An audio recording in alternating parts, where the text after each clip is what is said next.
Morning, welcome to the Windsor Star News Cafe. I'm Don McArthur here with Dylan Kristy and our special guest, Ward 3 candidate Rino Bortolin. Hello, good morning. Good morning, welcome to the show. Yeah, welcome. Thank you for having me. All right, well, let's kick it off. This is not your first time running for Ward 3 in the city of Windsor. You're going at it again. What's different this time? What are the main issues that you're pushing? Well, the obvious difference is Fulvio Valentinus is not running, so no heavy incumbent to beat. That's always extremely difficult. And challenges for downtown or for the core, for Ward 3, I don't think have changed very much. The key issue for me is the state of the neighborhoods in and around downtown. So people often talk, we get caught up talking about infrastructure, taxes, but when we talk about quality of life, we just have to look at what that quality of life means. Where do we go home every day after work? If we have work, what do we call home? If you look at the state of the neighborhoods in and around the downtown core, it's almost at a state of emergency. And for me, there's no other priority. I think it's the biggest issue that most people aren't talking about, including the mayoral candidates. So I want to see a big light shone on that issue, and we need to start working on getting incentives to get people back into these neighborhoods. Well, those are strong words. State of emergency. Can you talk about the conditions that you're seeing in some of these neighborhoods? Well, when I go down a neighborhood canvassing and there's 4 or 5 empty houses on a street, on a block, right. And that's a good block. That's not to mention the empty lots, the conditions of the ones that maybe they do have people in them, the property standards, the conditions of the homes. These are beautiful homes. These are beautiful 100-year-old buildings that should be, the jewel of our city. But you go by and property standards aren't being kept up. The bylaw enforcement is not there. The conditions of the alleyways around it, the yards, waste dumped on the property and not taken care of. And then it's sad because you walk down a street and there's a beautiful home where someone's been living there for 30 years and the grass is kept, beautiful flowers everywhere, but their property value is probably flatlined over 30 years, and it's an investment in property, and it's just sad. So for everybody else in the neighborhood, they're losing, their investment on their home, and we as a city are losing an opportunity to collect more property tax. So we keep seeing people moving out to the suburbs. I'm 40 years old.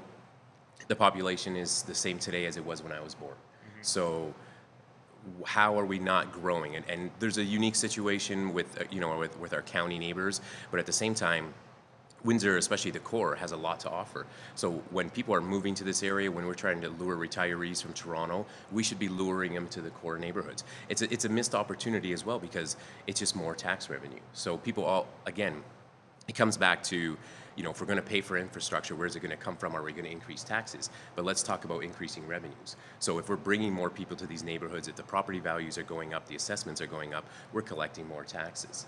So essentially, we need more people to pay taxes, not more taxes for people to pay. So, that's the key. But then again, it's also a quality of life issue for the people in the neighborhoods. Crime would go down, the quality of life in those neighborhoods, they become walkable communities that everybody's talking about. Young professionals, families, retirees wanting to live next to the downtown core, it's the perfect opportunity for them. Sure. Okay, now, right now downtown is pretty sketch. You know what I mean? There's panhandlers out there. I think there's a lot of great potential. A lot of seeds have been planted with the University of Windsor, with the Aquatic Center, and we haven't seen the benefits of all that yet. So is that alone going to solve the problem? What can we do to make, downtown a place where you can actually live with a family? It's great for young people, but is it great for families? Not today.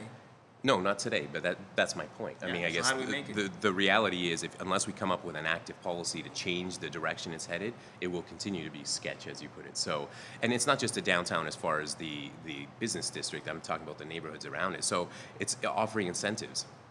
If we offer incentives to developers to stop focusing on the outskirts, so we're considered development charge freeze, but specifically zoned areas like CIPs that would be targeted for the city, incentives for new residents coming in to buy the homes, 10-year graduated tax grants. We're offering it to businesses right now. We can easily transfer that to residential.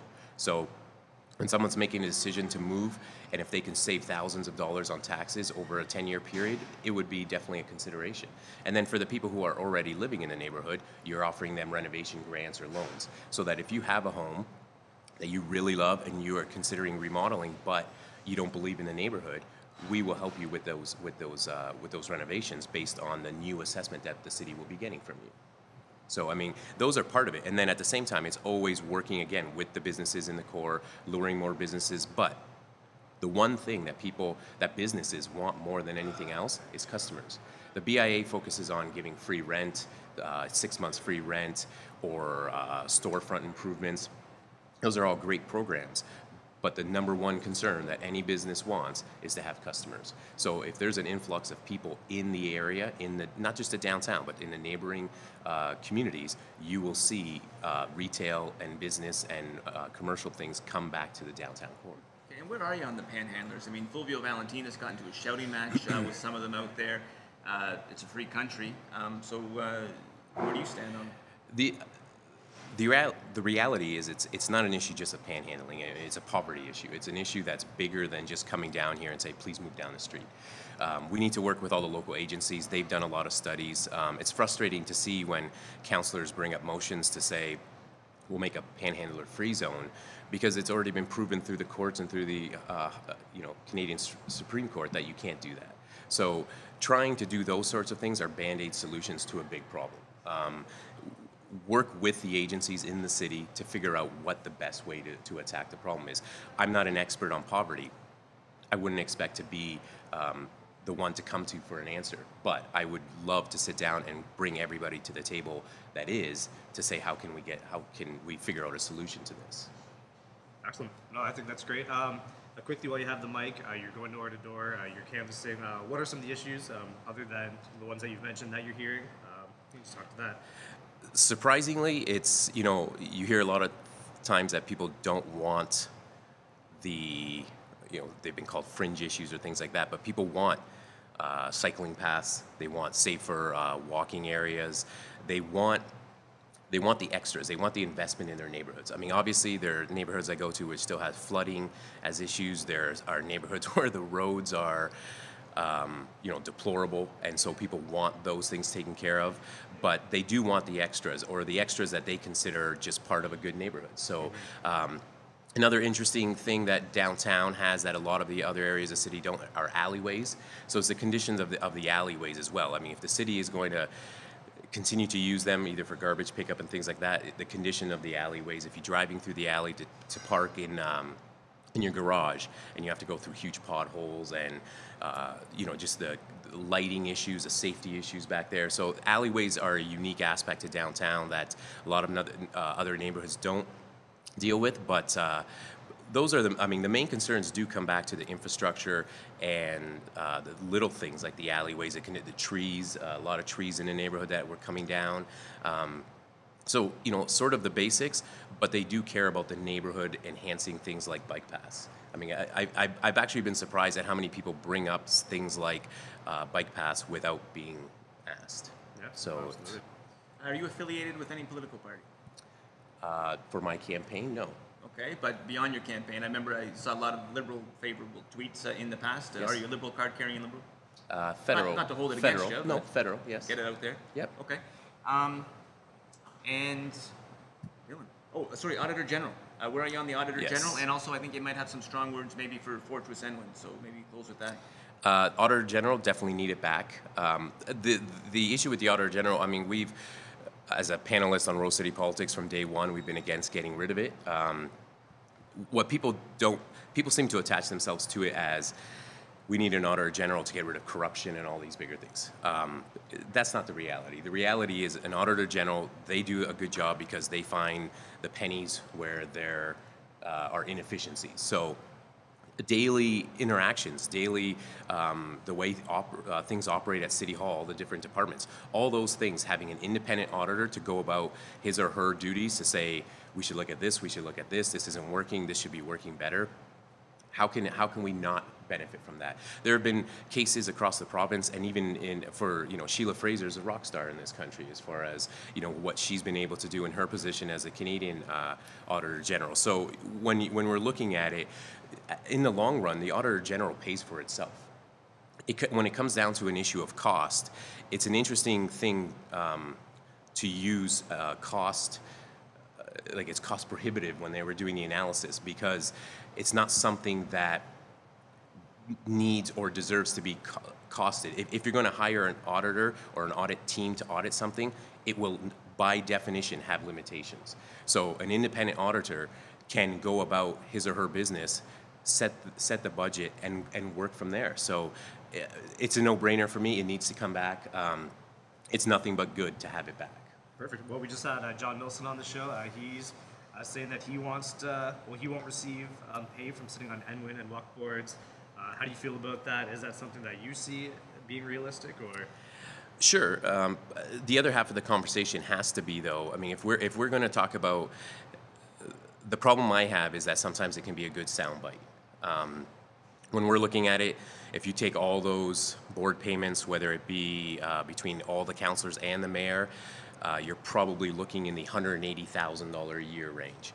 That amounts to roughly $4 a household, maybe, in NWIN savings a year, which would be 35 cents a month in NWIN savings. So let's put it into context, first of all. And then second of all, if we're going to have that discussion, let's have a reasonable discussion to say that whoever set up the payment structure for councillors and the mayor, in their infinite wisdom, decided to make it a base salary plus these board payments. If we're going to cut out the board payments, then we need to discuss the other side of what the base salary should be.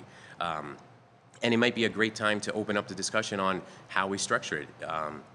Lots of conversations about should city council position be a full-time position. You know, in my belief, it's full-time hours, whether it's a full-time position or paid or not, which is also the other side of the equation. If we're going to get rid of the board payments, can you expect a city councilor to work full-time hours for $26,000 a year? Mm-hmm. And I'm not doing this for the money, but at a certain point, there has to be a respectable level of compensation. So if we're going to have this discussion, the other half of the discussion has to be, how are we going to change the structure of payments for the mayor and for councillors? Yeah, absolutely. I mean, and again, and some of the points that Mayor Milson, or candidate Milson, was making was were today too. I don't know. I don't know the title to call him, but candidate Milson made were great. I mean, double dipping, pulling from NWIN, all those things are great, and he's right on. But that's also the structure that's been created by whoever set up the structure, you know, years ago to begin with. So if we're going to talk about, you know, not double dipping, then let's have a fair assessment. And it probably makes sense as well to take it from NWIN, for example, is unfairly, you know, the proportionate for all the citizens as opposed to, say, from the budget. Okay. Awesome. All right. Rino Bortolin, he's running in Ward 3. Thanks for joining us here in the Windsor Star News Cafe. Thank you.